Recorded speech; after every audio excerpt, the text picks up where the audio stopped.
Buck Hogue, Buck the Builder.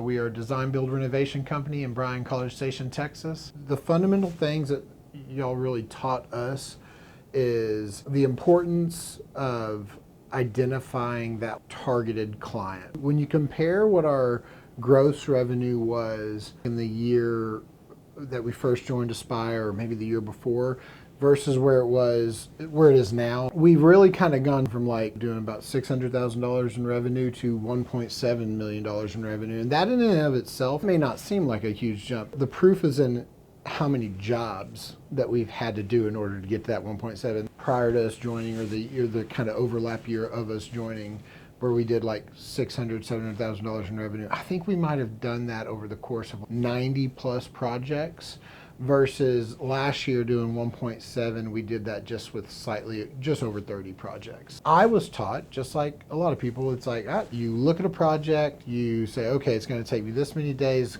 here's the material cost, let me add 20%. Looking back on hindsight, right, like how many jobs I approached that way and looking at it, when I was just marking up 20%, I was not accounting for all the overhead costs. You can think you might be making a 25 or 30% margin, but if you've estimated incorrectly, and your hard costs come in way more, then you're going to be in trouble. We actually came into this year and set our goal a little lower. Last year we exceeded our goals, and so we could have come into this year thinking like, all right, well, let's exceed them again, but thinking what could happen with the economy, we tempered expectations a little bit. That was helpful because that shaped entirely like our mindset about like, okay, what sort of jobs do we want to chase after?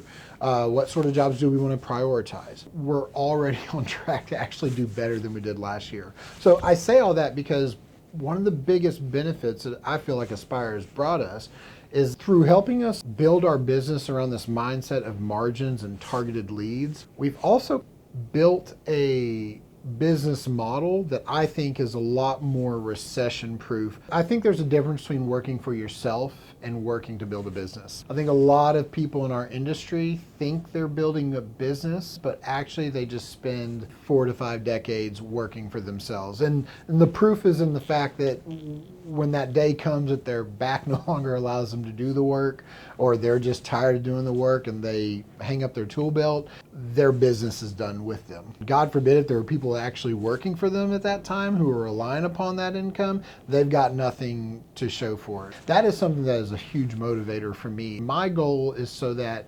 when the day comes that I want to step away from Buck the Builder, that it could still be a business that flourishes without me being associated with it. That sort of shift in mindset, it has to come with a willingness to work on the business. We will be a part of Aspire as long as we see that it's like continue to give us value, and it has, and I don't see any end in sight. We credit working with Aspire as like saving our business.